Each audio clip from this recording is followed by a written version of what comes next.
What's up? Kumusta? Magandang araw mga dude. For today's vlog, so dito na naman tayo ngayon sa Binili Antipolo para tignan ang kanilang Panarea 125. So sisilipin natin yung kanyang specs. Around review din natin siya at the same time. So may bahagi ng video, titignan natin yung kanyang latest price update. Kung magkano yung pwede natin i-down tapos yung magiging monthly amortization niya para huwag na natin patagalin. Let's go.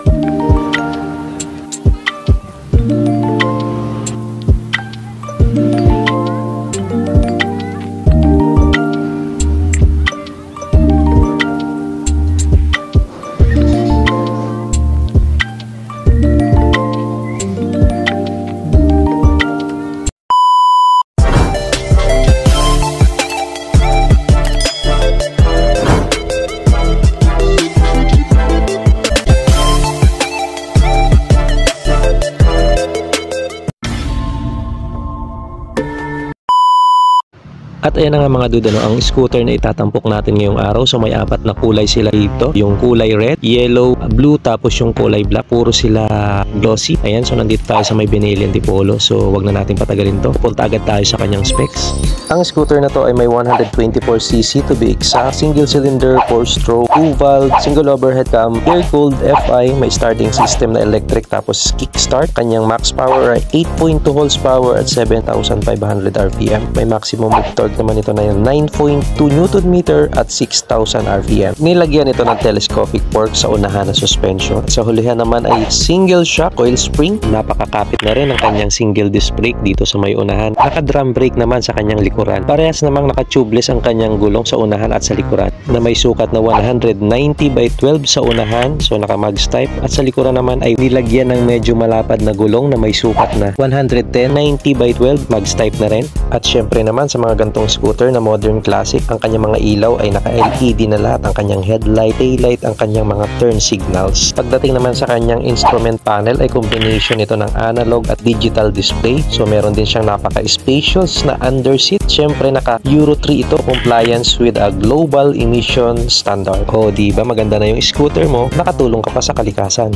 Ang kanyang fuel capacity ay mayroong 4.6 liters. Ang kanyang fuel consumption naman ay 42 kilometers per liter. Ang kanyang dry weight ay napakagaan lang, so kayang-kaya to kahit na mga babae dahil may 104 kilograms lamang ito. May ground clearance naman ito na 125 mm at syempre ang kanyang seat height ay 770 mm. So swak na swak to kahit sa mga babaeng rider at syempre sa height ng mga Pilipino. Pasok to sa mga 5'1 hanggang 5'6.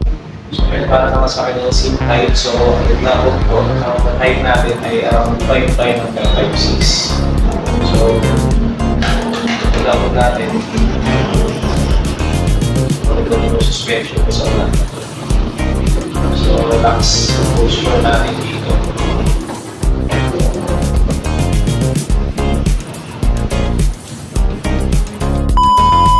So ayun na nga mga dude, so nandito na sa tabi natin yung kanilang Panarea 125. Kung ikaw ay mahilig sa scooter, napaka-minimalist ng auto.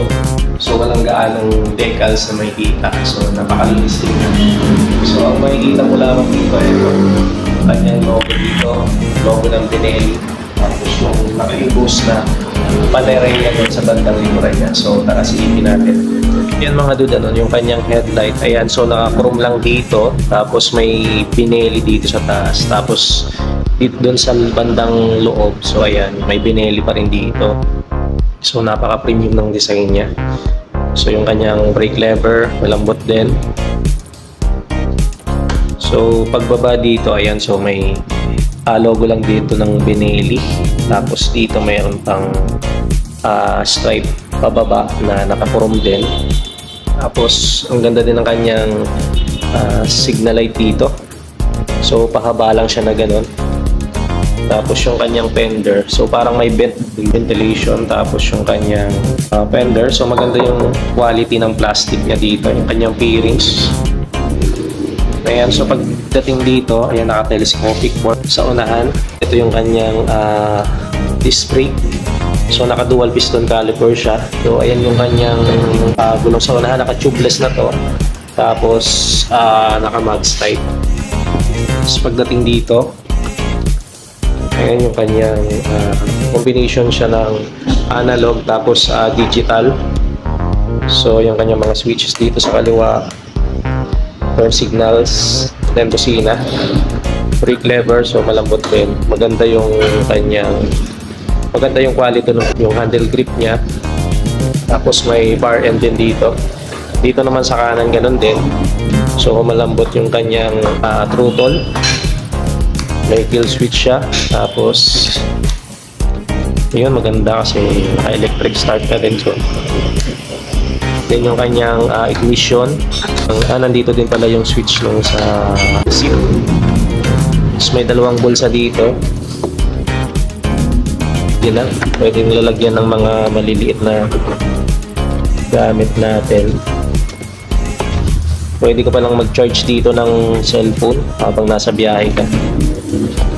Yan, so maganda to dahil may lalagyan din dito ng mga pinamili natin in case na gagamitin natin pamalengke. Kanyang flatboard. Tapos pababa dito, ayan, so meron lang ditong Euro Certified Clean Emission. Tapos dito may Benelli. So, ito yung kanyang side stand. Kapaka ng angkas. So maganda dahil may kickstart pa rin siya. Kickstarter. Then yung kanyang center stand.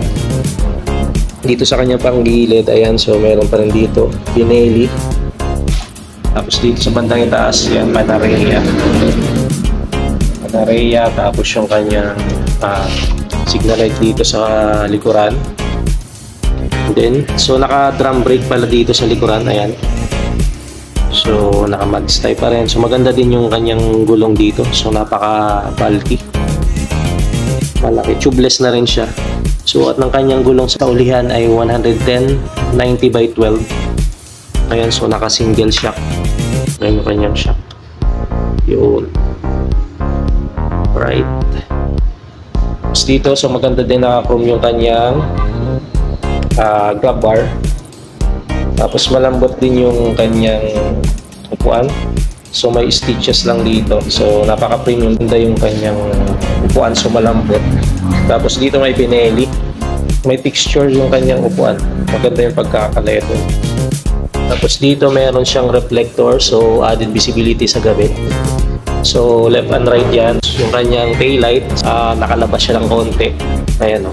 So kahit sa bandang gilid mo, so makikita yung kanyang taillight. Tapos dito, kanyang lalagyan ng laka. Tapos meron pa rin dito reflector. So yan. So dito sa ng bahagi naman, so ayan pa rin, Panarea, yung kanyang tambucho. So bagay na bagay, classic na classic yung datingan. Tapos may hip guard pa rin siya.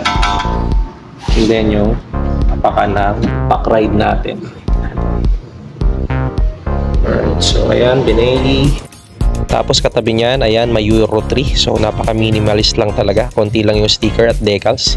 Kung mahilig ka sa mga classic, retro, old school design na scooter pero namamahalan ka sa Vespa at Lambretta, para sa iyo to ang Benelli Panarea 125 dahil sa halaga nito ay talagang pasok na pasok sa ating budget. So samahan pa natin ang napaka-komportableng design na naka-upright position ay talagang napaka-komportable. Samahan mo pa ng napakalinis tingnan at napaka-iconic at premium na instrument panel yan na combination ng analog at digital display. Siyempre naman, bago matapos ang ating video dahil nasa mga huling bahagi na tayo ng ating video ngayon, sasabihin natin kung magkano yung SRP ng motor na ang Panarea 125 ay may SRP na 95,000. So pwede ka dito mag-down ng 14,300. Magiging 36 months mo ay 4,496. Kung magla-down ka naman ng 19,000, magiging 36 months mo ay 4,183. At kung ang ida-down mo naman ay 28,500, ang magiging 36 months mo ay 3,704.